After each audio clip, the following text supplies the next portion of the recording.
All right, I'll start it here. This is my guy, Lyndon. We've been working together in the remote program for a few months, and his dad. Super proud what this kid's done so far, and I'll let them introduce themselves and ask them some questions, and we'll get into it. It's gonna be sick. All right. Get a little intro from you guys. Intro? Intro. Yeah, Go I'll for it. start. So I'm Lyndon. I'm 17. From I'm from Western Illinois. I've played all around mostly, mostly local, then ECNL last year, and then I got dropped to RL. Didn't want to play RL, so then I came back locally and I found Chris. I came across him on Instagram at a way too perfect of a time. It was too perfect. Stars aligned too well. And so I started talking to him for a week. He was super in our first conversations during that week. He was super adaptive. He just wanted to know what my story was. He wanted to know what was happening, why my first response when he reached out to me was yes, yes, I want to improve. And and then as we began, the specialized trainings helped tremendously. He noted in one of his reels how when he started training specific to his position, there was a moment where he went and played pickup and saw that exact moment in the game. Same situation, same move. That happened to me all of a sudden. Then it happened to me again. Then it happened to me again. And I saw how effective this was. And so as he became a coach for soccer, he also became this life coach that I had because he doesn't just push you away when it's not footy. No, he wants to connect this to your life. He wants to make you a better person.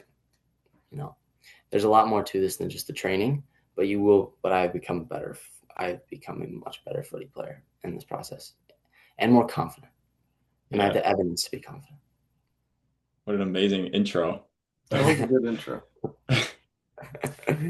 Well, I'll follow that from the standpoint of I'm his dad. BJ Sorensen. Biana is my full name. I don't know if you knew that, Chris. Biana Jr. That's what BJ stands for, but No, I didn't. Danish. So my dad was actually a semi-professional soccer player in Denmark. I didn't necessarily follow in those footsteps. I didn't play really highly competitive soccer. I just played club. And, but so I say that from the standpoint of when Lyndon started playing and started to get serious about it and playing at a higher competitive level, I could relate, but I couldn't relate because I've always been very athletic. Yeah. Our whole family has been, and everything we do well. It's a Sorensen trend. Right. But I say that from the standpoint of, I've always had a lot of confidence in everything I do. I've seen it carry over to him, and then I've seen struggles as well, for him. And I can relate, but I can't fully relate at the competitive level that he was at because I was never at that high of a competitive level in any sport. But I wanted to give him every opportunity. I do remember when he had found you, Chris, and brought the idea before us, and we were kind of a little leery of it just because it was out there on the web, and is this guy legit? Chris is a real person, right? Is this guy legit? And obviously, our meeting was very good. First meeting, you answered a lot of questions, and I would say, my involvement hasn't been much, with you on the calls, obviously at all. But just talking with Lyndon and seeing his improvement, and actually more than anything, seeing the time that you've given and dedicated to him for the value of what we paid for it. I believe, honestly, I think you're very generous with your process. So It's really well from said. my standpoint, that's what I've seen as a father, like I say, from the outside. So Yeah. Yeah, I appreciate that. I appreciate that a lot. What, like when we called for the first time we met, or like even when Lyndon was talking about some random deal on the internet, like what ended up being the reason that you guys did want to join? The reason that I wanted to was because I really wanted the perspective from a guy. So I felt so much relation to your situation in high school to where you eventually made it to.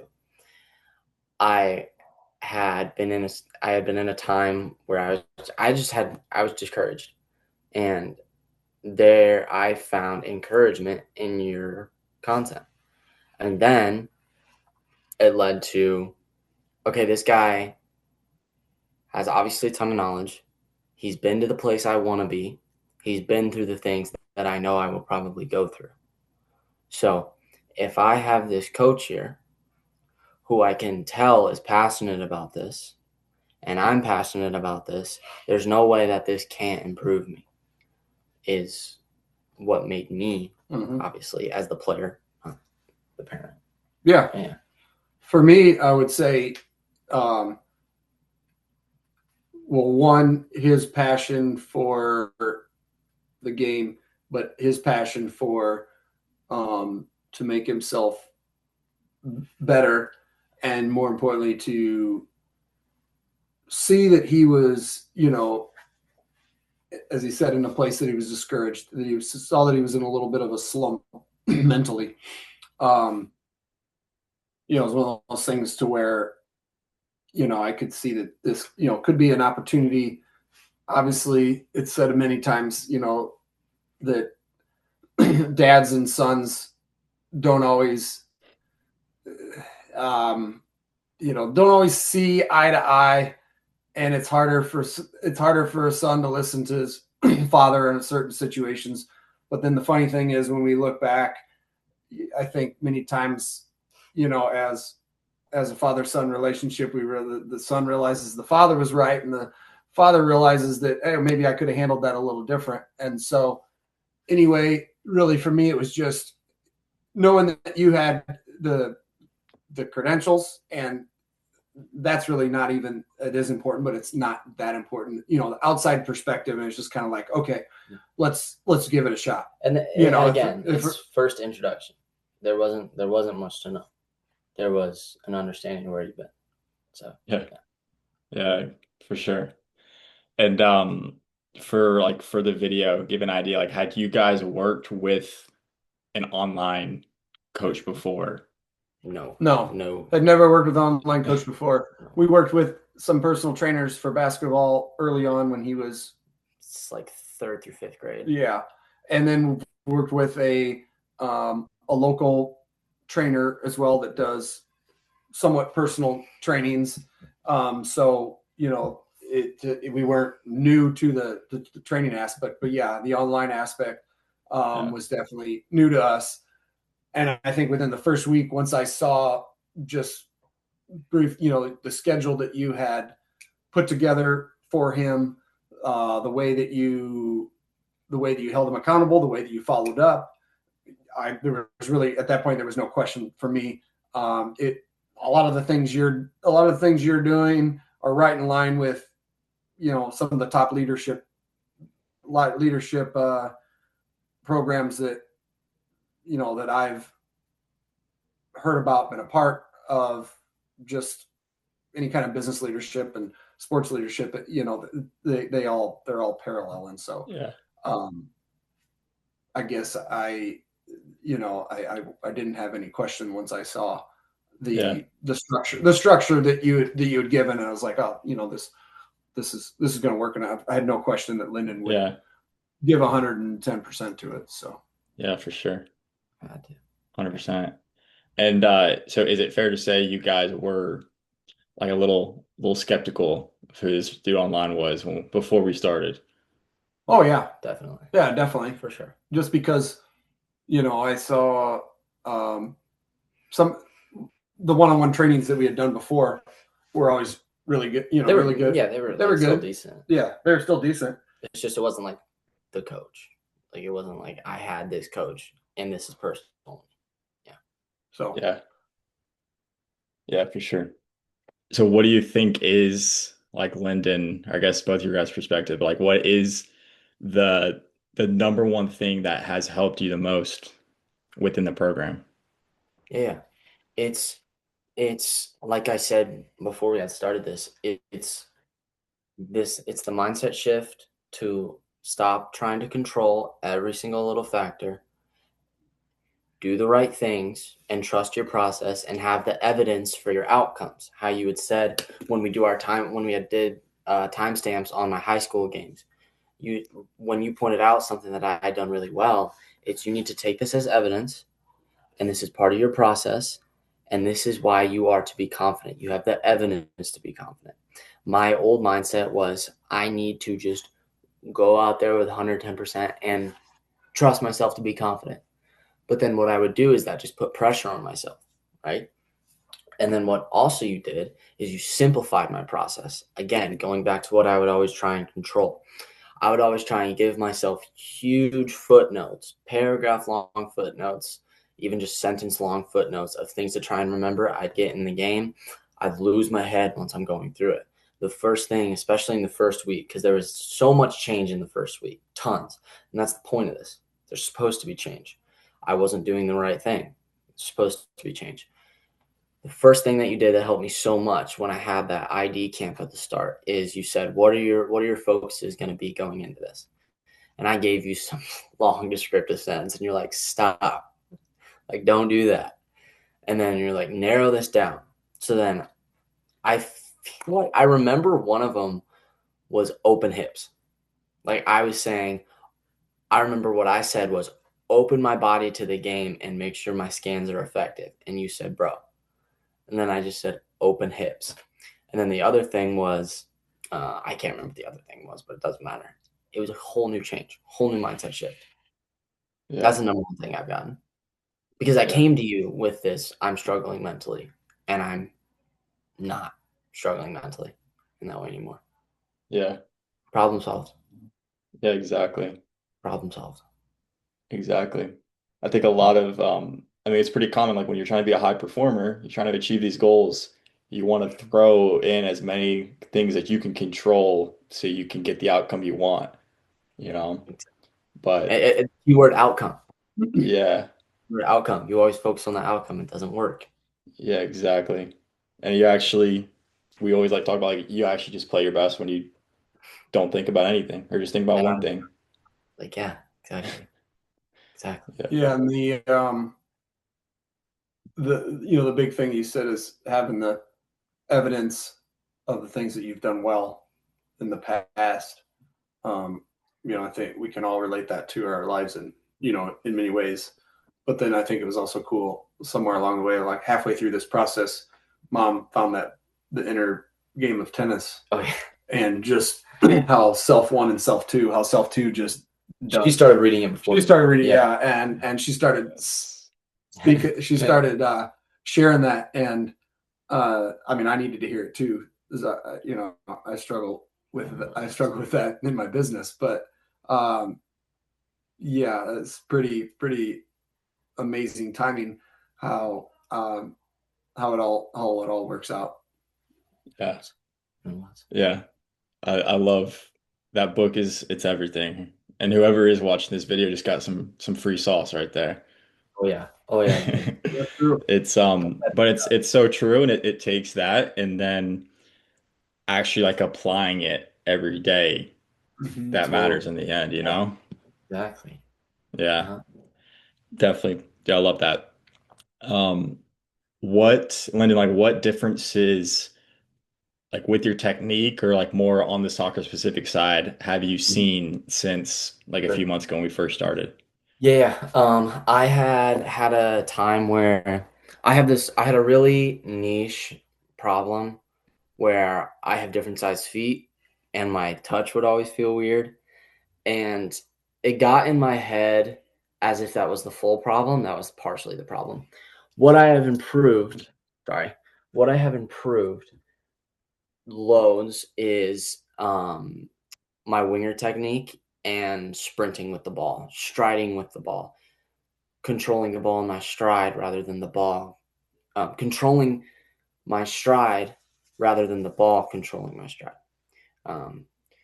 In my winger training, making sure I have the proper distance before I'm cutting in, analyzing, okay, if your shoulder drops a little more, you can then sell the defender more and have more force to accelerate off of. Just small details like this.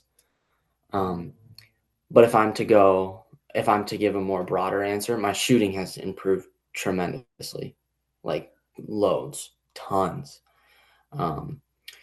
I would say that my technique before I had started the training was pretty good, but I've found my technique to be more effective since starting the training, because through the timestamps, through the information that Chris has shared, I have what feels more spatial awareness on the field, and then my technique is now being put in more effective situations. Yeah. So broad answer, shooting like crazy. More intricate answer, the effectiveness of my technique on the field. Like, I feel like an effective player, not just like, oh, I can show off in gym class. Yeah. Like, Yeah, I think that's the biggest thing for me is like you said, like you had good technique, but especially like I'm thinking of those 1v1 drills that we did a lot of, is like we had the technique, but it took us like 10 extra steps to get there. And we were doing stuff more just because we've always done it and we've always like done a skill move a certain way. right. But then we take that and then we take it like what we do in a game. And then like I remember it was like pretty eye-opening to me, like to see the difference one week to literally like the next, where you just went step, shot, you know, Totally. My and one then step. it's way more effective that way, like you said. Exactly. And like that, I wasn't even thinking about that, because honestly, like that has just started naturally happening. Like, I'm not even thinking about doing it. But I still, like, what really helped me, especially in the first week, is that distance from the cones.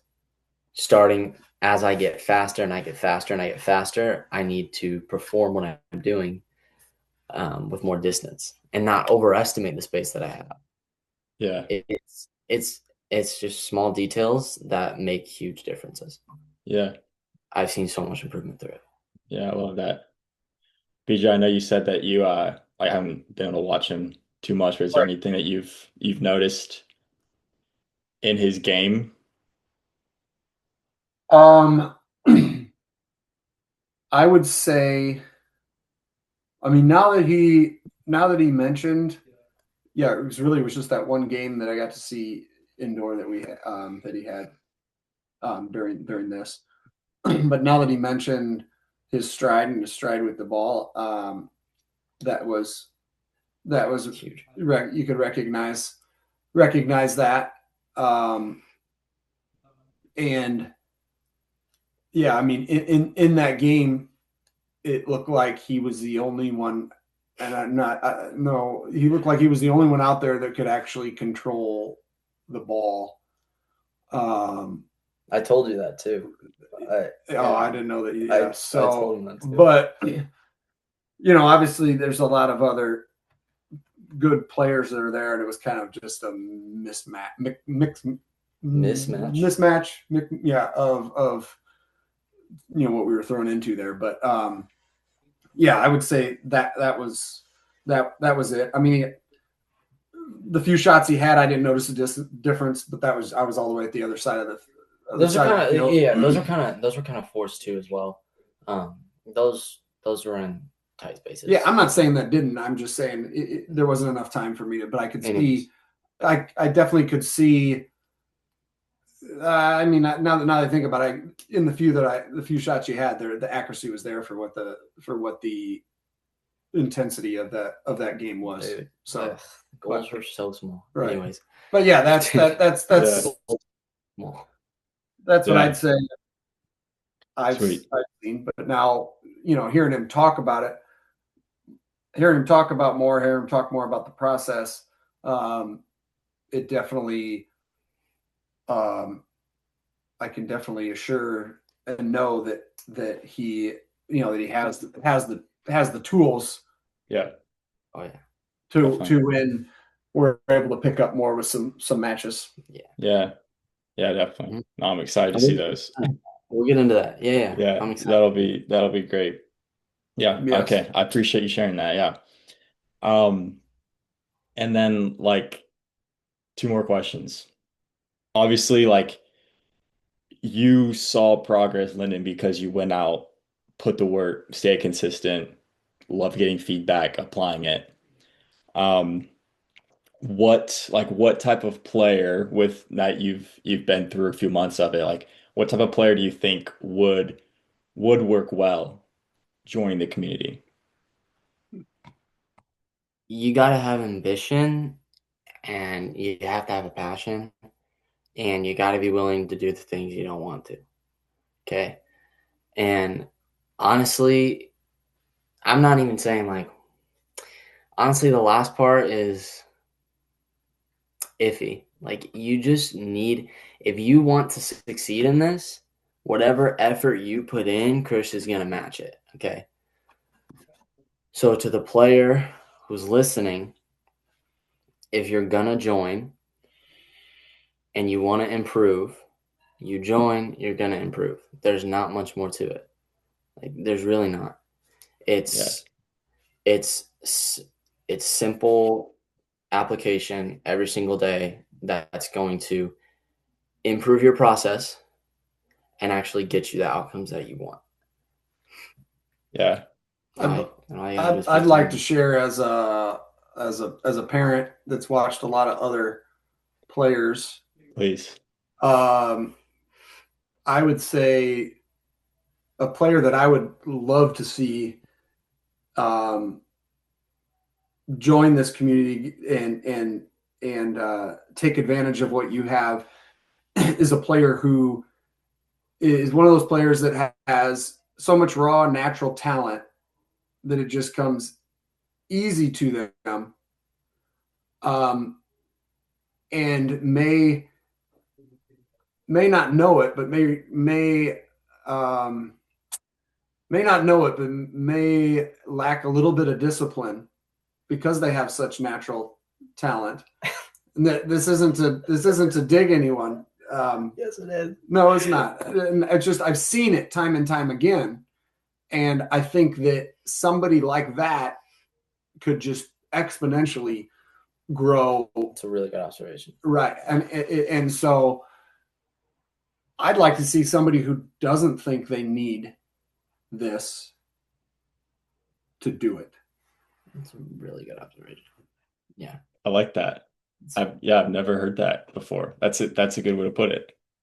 Because I've seen it time and time again. Yeah. Where there's so many good, and there's a reason there's a coach in soccer. There's a reason there's refs. There's a reason there's players. There's a reason there's spectators, and everyone needs to do their own job. And I try to be a good spectator, but I'd also try to be a good encourager to other players. And I guess just sitting back and watching some players that have such natural raw talent and don't think they need to apply themselves more. Yes. I mean, yes, they work hard, they give everything, but there's, one more thing. That's a player I would love to see take advantage of this. Definitely. Andreas Segovia. No, I'm not thinking. If he sees this video, that'd be crazy. That would be sick. Yeah, definitely. And then on the other hand, if somehow they have made it this far in the video, who should click off immediately and just wouldn't work well in this program, and they're better off just working with ChatGPT or something? What type of player?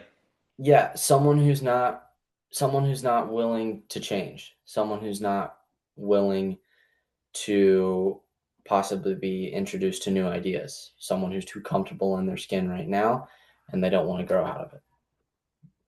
Yeah. That's all I got. I like that. Mm-hmm. I like that. Cool. And then last one. Anything you would add or like what you would say to either the family or the kid that like they've seen videos like this on my page where like it's working and other guys are seeing progress, but like they just don't know if they should like jump in, they're still a bit unfamiliar. Like what would you say to that kid or family right now? Yeah. So firstly, I'd say that towards you, Chris, you're incredibly understanding. You're there, like you're not distant. You respond quickly. You answer questions quickly. But to the person skeptical, I'd say talk to Chris for some time because he'll be patient with you.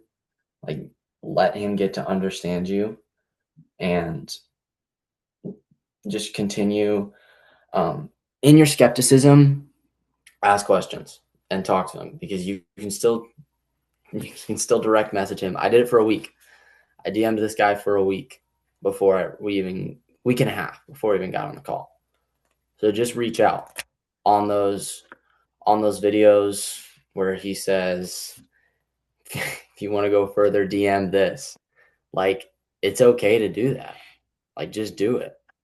He'll talk to you. He'll chat with you. Don't worry. Yeah. And the guy's a real person. He doesn't steal. He's not AI. That's good to definitely doesn't. good to hear. I would say anybody that's skeptical is, it was a pretty big, pretty good chunk of change. And, but if you break it down and for the value that you're getting, you can't get that value anywhere else. And so I would just, I would just say from the parents from a parental standpoint of someone that's obviously splitting the bill, I was a little bit skeptic, but then obviously I even started running the numbers of like, okay, he's going to spend this much time, with him. The value right away was like, well, if long as he fulfills everything he said, the value is there without question. And you've gone above and beyond that. Yeah. Exactly. I really appreciate that. Mm-hmm. Yeah. No, I appreciate that. Anything else you guys would add or all set with that? Dude, I think less is more right now. I think all is said. Don't want to draw people away with their destroyed attention span, and we might as well keep it at that. Yeah, I appreciate that. Get a brick. If anyone's listening. Yeah. Get a brick. 100%.